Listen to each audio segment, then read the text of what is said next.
Hello बच्चों, sky learning में आपका फिर से स्वागत है।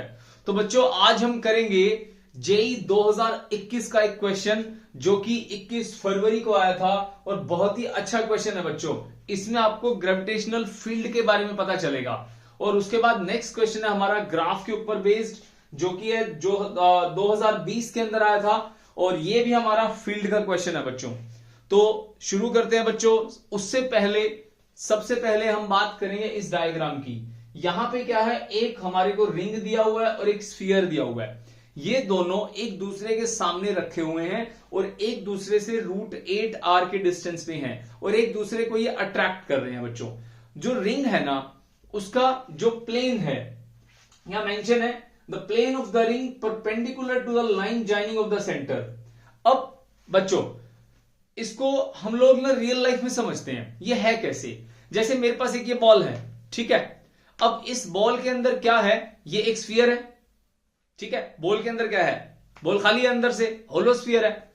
और ये क्या है, हमारे पास एक रिंग है, ठीक है। इस रिंग का जो मास है m, वो इसको अपनी तरफ अट्रैक्ट कर रहा है। अट्रैक्ट क्यों कर रहा है, क्योंकि ग्रेविटेशनल फोर्स है, ठीक है। तो बच्चों, ये सिचुएशन जो है ना, वो इस तरह से है, ऐसे देख रहे हो ना, ऐसे ये रिंग है, रिंग में से फील्ड आ रहा है, ठीक है। और ये फील्ड इसको अपनी तरफ अट्रैक्ट कर रहा है। क्लियर हुआ। तो किस फोर्स के साथ ही इसको अपनी तरफ अट्रैक्ट कर रहा है, म्यूचुअल अट्रैक्शन होता है वैसे तो, दोनों एक दूसरे को अपनी तरफ खींच रहे हैं, ठीक है। तो हम लोग इसमें इसके फील्ड को इंक्लूड कर लेते हैं और उस फील्ड का फॉर्मूला कैसे निकालते हैं, ये टॉपिक भी हमारा इसके अंदर कवर हो जाएगा। उस फॉर्मूला को हम लोग इसमें यूज करेंगे, ठीक है। पहले मैं फॉर्मूला लिख देता हूं कि रिंग का फील्ड का फॉर्मूला क्या होता है, जो कि स्फीयर को अपनी तरफ खींचता है। उसके बाद उस फॉर्मूले का प्रूफ करेंगे कि वो फॉर्मूला बना कैसे। समझ में आ गया बच्चों, क्लियर है। तो शुरू करते हैं बच्चों। तो सबसे पहले रिंग का फॉर्मूला क्या होता है बच्चों। फॉर्मूला देखो, gravitational field of ring is equals to G mass of ring x, ये डिस्टेंस जो है हमारे पास, x की वैल्यू कितनी दी हुई है, √8r, ठीक है। और डिवाइड बाय r का स्क्वायर, मतलब रेडियस का स्क्वायर, प्लस में जो एक्सिस के अबाउट डिस्टेंस है उसका स्क्वायर, इसकी पावर 3/2। तो बच्चों, ये तो क्या है हमारे पास इसका फॉर्मूला, ठीक है। क्वेश्चन सॉल्व कर लेते हैं, उसके बाद इस फॉर्मूले का प्रूफ कराऊंगा तुम्हारे को मैं कैसे होता है ये, ठीक है। तो बच्चों, एक और फॉर्मूला इसमें यूज होगा। आपने सुना है इस फॉर्मूले को कि ग्रेविटेशनल फील्ड जो होता है फोर्स बाय मास एक्सपीरियंस्ड। जैसे हमें किसी भी फील्ड को फाइंड आउट करना है, मान लो ये हमारे पास एक पॉइंट मास है, ठीक है। तो मुझे क्या करना है, इस पॉइंट मास का फील्ड पता करना है, ठीक है। और ये क्या है, सोर्स मास है, ठीक है। और हमारे पास ये क्या है, ये हमारे पास एक यूनिट मास है। अब मैं क्या करता हूं, इसका फील्ड पता करना चाहता हूं, तो मैं क्या करूंगा, इसकी तरफ इसको लेके आऊंगा बिल्कुल धीरे धीरे। जहां पे आने के बाद ये बॉल इस रिंग को अपने आप को अट्रैक्ट कर लेती है। ये बॉल इस रिंग को अपनी तरफ अट्रैक्ट कर लेती है। उस पॉइंट पे मैं क्या फील करूंगा, फोर्स। तो force experienced by this ring, clear हो गया। Force experienced by this ring is known as field of this ball. Clear हो गया, समझ में आ गई बात। तो इसको मैं तुम्हें मास की टर्म्स में भी समझा देता हूं। जैसे हमारे पास ये कोई भी एक मास है m, इसका फील्ड फैला हुआ है। मैं क्या करता हूं, एक यूनिट मास को इसकी तरफ धीरे धीरे लेके आता हूं, ठीक है। तो जैसे ही मैं इसके रेंज में आऊंगा ना, मान लो यहां आया, यहां आते ही मुझे ये लगा ये मास इसकी तरफ अट्रैक्ट हो रहा है। तो फोर्स किसने फील किया, फोर्स एक्सपीरियंस बाय छोटू m equal to field of बड़ू m। समझ में आ गया, क्लियर हुआ। Force experience by small mass is equals to field of बड़ा मास। क्लियर होगी मेरी बात, समझ में आ गया, ओके। तो रिंग का फील्ड किसने फील किया, बॉल ने। समझ में आ गया, ये रिंग है, ये बॉल है, ये बॉल इसका फील्ड फील कर रही है तो इसकी तरफ अट्रैक्ट हो रही है। क्लियर हो गया। तो इसका मतलब फोर्स एक्सपीरियंस किसने किया? स्फीयर ने। किससे? फील्ड से। किसका फील्ड है? फील्ड किसका है? रिंग का। रिंग का फील्ड है। तो gravitational field of ring is equals to force experienced by sphere ring. Clear हो गया ना? बस ये दो फॉर्मूले लगाओ, आंसर निकाल लो। पहले इसको सॉल्व करते हैं, ठीक है? ओके बच्चों, देखो तो पहले इसको निकाल के ना यहां पुट कर देंगे, फिर इस m से मल्टीप्लाई कर देंगे। क्लियर है? तो E निकाल लो पहले, कितना है? जी एम, x की value √8r divide by r का स्क्वायर, रिंग और स्फीयर का रेडियस तो सेम है, प्लस में x कितना है? √8r का स्क्वायर, पावर है 3/2। E कितना आ गया? G M √8r divide by m छोटा लिया मैंने, देखो ध्यान रखना, mass of ring is small m, r का स्क्वायर प्लस कितना हो गया ये √8r, 8r का स्क्वायर पावर 3/2। ठीक है? तो E कितना आ गया? जी एम और √8r डिवाइड बाई 9r का स्क्वायर, 9r का स्क्वायर पावर 3/2। तो E कितना आ गया बच्चों? जी M √8r divide by 9r, और बच्चों देखो 3/2 9 का भी है, 3/2 9 का पावर भी है, और r स्क्वायर का पावर भी कितना है? 3/2 है। तो बच्चों इससे तो ये कैंसिल हो गया, ठीक है? बचेगा क्या हमारे पास? 9। 9 क्या होता है? 9 3 के स्क्वायर से बनता है। तो बच्चों भर दो इसको यहां पे। E कितना आ गया? G M √8r divide by 3 का स्क्वायर पावर 3/2 मल्टीप्लाई 3/2 r का स्क्वायर, स्क्वायर इसके स्क्वायर से इसका डिनोमिनेटर कैंसिल हो जाएगा, बचेगा क्या? E equals to G M √8r divide by 3 का क्यूब कितना होता है? 27 r का स्क्वायर, और r हमारा कैंसिल हो गया था, यहां से r का क्यूब होगा, यहां पे ये r से क्यूब को कैंसिल कर दिया, स्क्वायर बचेगा, तो ये r में नहीं लिखूंगा। ठीक है? समझ गए ना? क्योंकि r ऊपर भी है और इसका क्यूब है, तो यहां पे मैं इसको कैंसिल कर दूंगा, स्क्वायर बचेगा। अब लास्ट स्टेप क्या है बच्चों? ये हमें क्या निकालना है? फोर्स निकालना है। तो मास ऑफ स्फीयर को रिंग से मल्टीप्लाई कर दूंगा, सिंपल है। मतलब इसका फोर्स निकालना हो तो मैं g छोटा m √8/27r का स्क्वायर मल्टीप्लाई में बड़ा m। आंसर आ गया? क्लियर हो गया बच्चों? समझ में आ गया कैसे किया मैंने? सिंपल है, मास ऑफ स्फीयर से मल्टीप्लाई कर दिया। तो कौन सा ऑप्शन है हमारा? जी एम एम √8 और बाई में 27r का स्क्वायर, सी ऑप्शन है बच्चों। तो जेई 2021 में आया था बच्चों ये सवाल। क्लियर हो गया बच्चों? नोट कर लो इसको या स्क्रीनशॉट ले लो इसका। अगला सवाल क्या है इसका? ये वाला सेकंड क्वेश्चन। तो बच्चों मेरे को फर्स्ट वाले को मिटाना पड़ेगा यहां पे, ठीक है?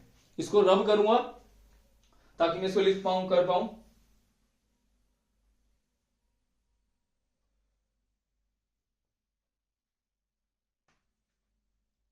चले बच्चों आगे देखो,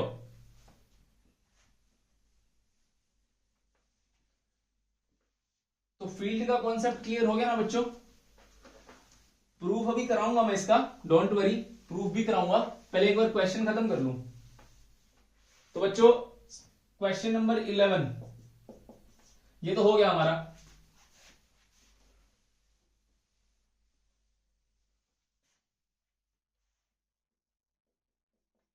ओके, हमारे पास दो सॉलिड स्फीयर दिया हुआ बच्चों, रेडियस दिया हुआ है। पहले गिवन लिख लेते हैं। Given r1 is equals to 1, r2 is equals to 2 metre, m1 and m2 respectively masses find due to sphere the value of m1 by m2। मतलब m1 by m2 मुझे फाइंड आउट करना है, और ये हमारे को ऑप्शंस दिए हुए हैं, इस ग्राफ से डेटा उठाना है बच्चों। ठीक है? तो gravitational field due to sphere 1 and 2 as shown in figure. अब हमें फील्ड की वैल्यू निकालनी है, तो ग्रेविटेशनल फील्ड का फॉर्मूला होता है बच्चों जीएम बटे आर का स्क्वायर। ठीक है, इसको बोलते हैं gravitational field due to point mass. समझ में आ गया? Gravitational field due to point mass GM by r square. तो हमारे पास दो केस है ना, पहले 1 के लिए ले लो तो जीएम बाय में R1 हो जाएगा। तो अगर मैं इस डायग्राम को देखूं तो y एक्सिस ई को शो कर रहा है हमारा और ये रेडियस को शो कर रहा है। रेडियस मैंने यहां लिख ली है, ठीक है। तो ये 1 के अप्रोक्स होगा हमारा और ये वाला हमारा किसके अप्रोक्स होगा? 2 के अप्रोक्स होगा। तो लिख लेते हैं, थोड़ा इसको ढंग से बना लेते हैं। ये 1 हो गया हमारे पास और ये हमारे पास 2 हो जाएगा, ठीक है। 3 4 ऐसे जाएगा, ठीक है। तो यहां पे हमारे को फील्ड दिया हुआ है 2, E1 दिया हुआ है 2, E2 कितना दिया हुआ है हमारे को? 3। तो बच्चों हम पहले ना E1 E2 से ना M1 M2 निकाल लेते हैं। तो पहले E1 को यूज कर लेते हैं। 2 is equals to G M1 divide by 1 का स्क्वायर, ठीक है। तो M1 की वैल्यू कितनी आ गई बच्चों? 2 बाई में जी, ठीक है। 2 बाई में जी आ गया, इक्वेशन नंबर 1 होगी। उसके बाद क्या करें आप? E2 निकाल लेते हैं, जी M2 बटे R2 का स्क्वायर। E2 कितना दे रहेगा बच्चों हमारे को? 3 is equals to ji M2 निकालना है, R2 कितना दे रहेगा हमारे को? 2 का स्क्वायर। तो M2 क्या आ गया बच्चों? 3 इंटू 4 डिवाइड बाई जी, मतलब 12 डिवाइड बाई जी। ये M2 आ गया, इक्वेशन नंबर 2। करना क्या है? M1 बाई M2 निकाल लो। M1 by M2 is equals to M1 कितना है? 2 डिवाइड बाई जी और M2 कितना है? 12 डिवाइड बाई जी। जी से जी कैंसिल, 2 6 12, 1/6। तो M1 बाई M2 का रेशियो कितना आ गया बच्चों? 1/6। तो ऑप्शन नंबर बी, ये हमारा आंसर आ गया बच्चों। तो बच्चों आज का हमारा जो मोटिव था इसको करने का, वो हमारा फील्ड को समझना है, ठीक है। क्वेश्चन हमारे जो PYQs थे वो मैंने बता दिए। अब बात आती है जो फॉर्मूला था जो मैंने पहले वाले टॉपिक में यूज किया है और दूसरा ये वाला फॉर्मूला, इनको एक बार पढ़ लेते हैं बच्चों। क्लियर हो गया? इसको फटाफट नोट कर लो। ओके, तो बच्चों नेक्स्ट है हमारा इसके अंदर ग्रेविटेशनल फील्ड क्या होता है, ठीक है।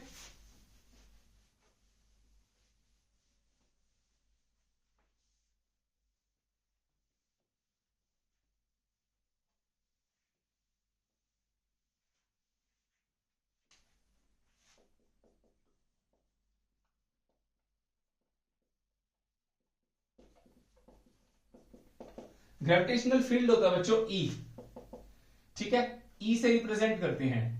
हमारे पास कोई एम है और ये छोटा एम है, तो इस बड़े एम से ये छोटा एम क्या करता है? फोर्स फील करता है। तो force experience by this unit mass is equal to field of this mass. Clear हो गया?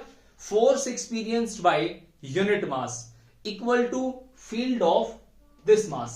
क्लियर हो गया? मतलब ये हमारा पॉइंट मास है और ये हमारा क्या है? कोई यूनिट मास है। जैसे टेस्ट मास बोलते हैं आप इस चीज को। टेस्ट मास मतलब जैसे चेक करते हैं ना, जैसे कई बार आप क्या करते हैं, बिजली वाले जो पॉइंट्स होते हैं, इलेक्ट्रिसिटी वाले, उसको चेक करने के लिए टेस्टर यूज करते हैं।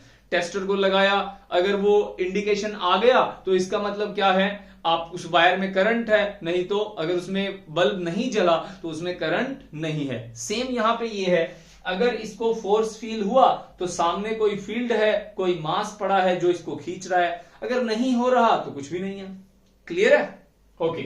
अब दूसरा था इसके अंदर, जैसे मैंने जो फॉर्मूला लिखा था GM बाई आर का स्क्वायर, ये फॉर्मूला कैसे लिखा था बच्चों, इसको निकालते हैं अभी, ठीक है। मान लो ये हमारे पास डिस्टेंस है r।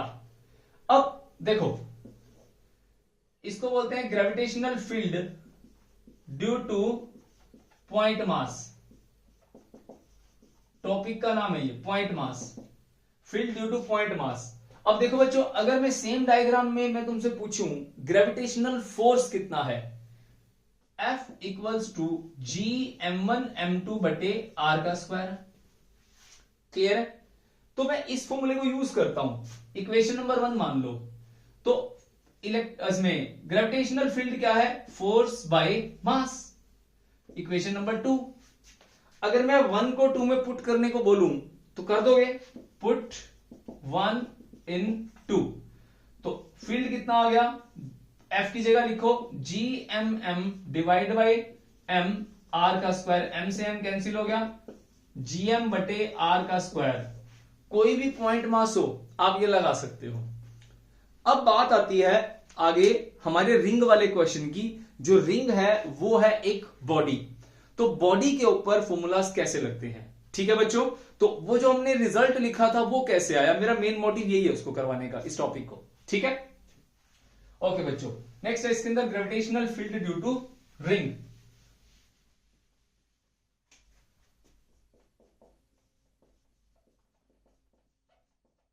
ग्रेविटेशनल फील्ड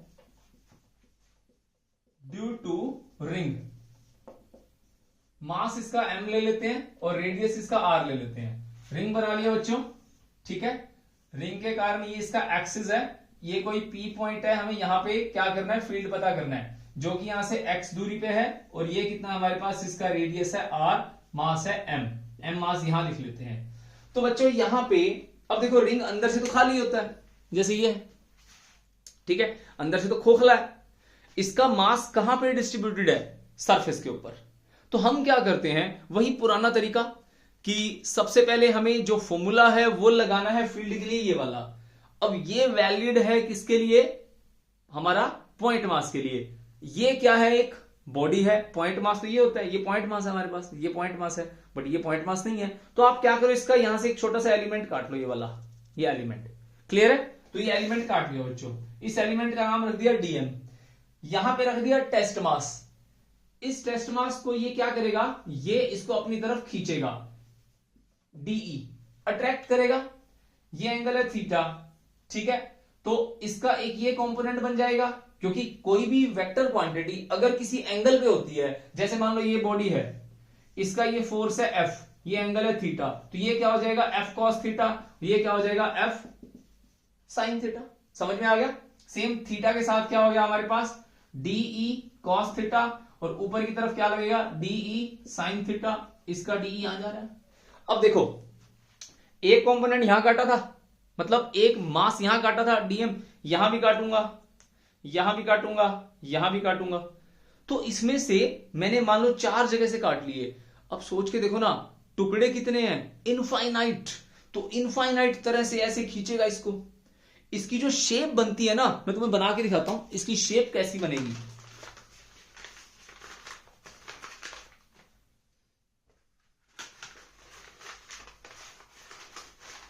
तो बच्चों इसकी जो शेप बनती है ना, वो कुछ इस तरह से बनती है, ऐसे। ये भुजिया वाला देखा है ना तुमने, कौन, हम भुजिया खाते हैं इसके अंदर प्याज टमाटर डाल के, है ना, बेल टाइप। ये देखो बच्चों बेलपुरी वाले, ऐसा, ठीक है। ये थोड़ा ढंग का नहीं बना, जैसे वो कैप नहीं होती, बर्थडे कैप, ठीक है, बर्थडे कैप के अंदर रिंग फंसा दो, तो ये जो पॉइंट है ना, जो चोंच होती है बर्थडे कैप वाली, ऐसा। ये देखो बच्चों जो फील्ड है ना, ऐसा आएगा इसकी तरफ, ऐसा, ऊपर वाले की तरफ ऐसे, नीचे वाले की तरफ ऐसे, यहां से ऐसे, यहां से ऐसे, कुछ इस तरह से आएगा।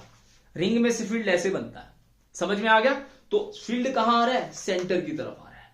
क्लियर होगी मेरी बात, बना के दिखाता हूं। देखो ये ऐसे आया, यहां से ऐसे आया, पिछली तरफ से भी ऐसे आएगा, और बहुत सारे कंपोनेंट है, बहुत सारे कंपोनेंट काट दिए मैंने।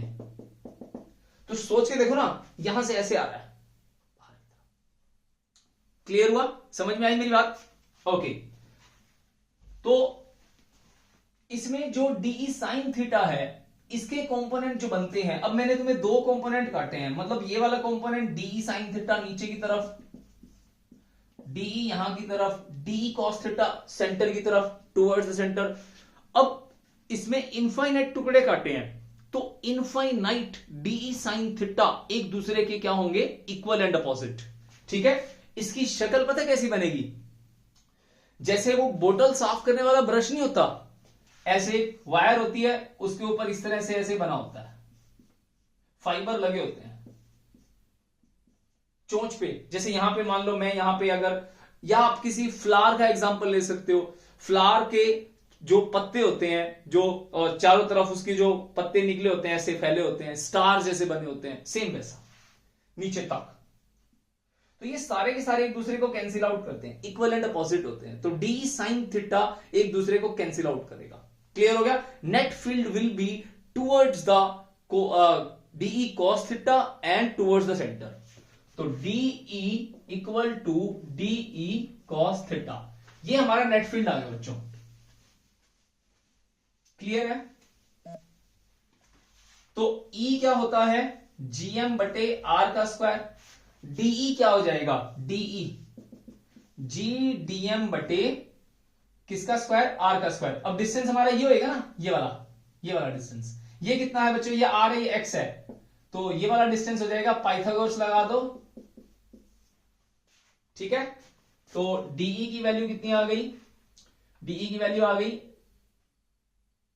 जी डीएम बटे आर का स्क्वायर एक्स का स्क्वायर रूट का स्क्वायर। तो डीई कितना आ गया बच्चों? G dm divide by r का स्क्वायर एक्स का स्क्वायर। ठीक है, डीई की वैल्यू यहां पुट करो, dE is equals to G dm बटे आर का स्क्वायर प्लस एक्स का square cos theta. Cos theta integrate कर दो। कॉस थीटा क्या होता है बच्चों? P b P H h b, base by hypotenuse होता है, बेस बाय हाइपोटेनस। बेस कितना है? एक्स, तो कॉस थीटा को ठीक कर लो, यहां ई आ जाएगा, जी बाहर। ठीक है, आर का स्क्वायर, और एक बार इसको लिख ही लेते हैं, DM cos theta x upon में आर का स्क्वायर एक्स का स्क्वायर आर का स्क्वायर एक्स का स्क्वायर पावर 1/2, क्योंकि हम रूट को क्या बोलते हैं? 1/2 बोलते हैं। तो बेस सेम, पावर ऐड होगी, इंटीग्रेशन चल ही रहा है, e इज इक्वल्स टू जी और x डिवाइड बाई आर का स्क्वायर प्लस एक्स का square power 3/2 integration of DM. क्या होगा? जो पूरी बॉडी का मास है, यूनिफॉर्म मास है, तो क्या आएगा? m आ जाएगा। ठीक है, तो फाइनल रिजल्ट क्या आ गया बच्चों? E equals to G x divide by r का स्क्वायर प्लस एक्स का स्क्वायर पावर 3/2 m। शायद आपको याद हो, इस वीडियो के स्टार्टिंग में मैंने यही फॉर्मूला बोर्ड पे लिखा था, जो कि स्फीयर पे क्या लगा रहा था? फोर्स लगा रहा था बच्चों। क्लियर हुआ बच्चों? समझ में आ गया ये लेक्चर आपको? अब अगर सेंटर में फील्ड निकालना है तो सेंटर पे आ जाओ, स्पेशल केस ले लो, एट सेंटर x कितना होगा बच्चों? ये वाला पॉइंट यहां आ गया, x 0 हो गया, तो e की वैल्यू कितनी आ गई? g 0 0 खत्म हो गया, सब 0 हो गया, क्योंकि नीचे r का स्क्वायर बचेगा, ऊपर 0 है, तो नीचे r का स्क्वायर पावर 3/2, तो कितना आंसर आएगा? 0। क्यों? आधा रिंग इस बॉडी, इस पॉइंट को अपनी तरफ खींचेगा, नीचे वाला आधा अपनी तरफ खींचेगा, तो इक्वल एंड अपोजिट इसको फोर्स लगेंगे। अगर मैं सेंटर पे कोई भी पॉइंट मास रखता हूं तो आधा रिंग अपनी तरफ खींचेगा, आधा रिंग नीचे अपनी तरफ खींचेगा, तो cancel out each other. Clear हो गया बच्चों? आई होप आपको ये लेक्चर समझ में आ गया होगा बच्चों। ओके बच्चों, तो मिलते हैं अगले लेक्चर के अंदर नए क्वेश्चंस के साथ। तब तक के लिए बाय बाय, टेक केयर।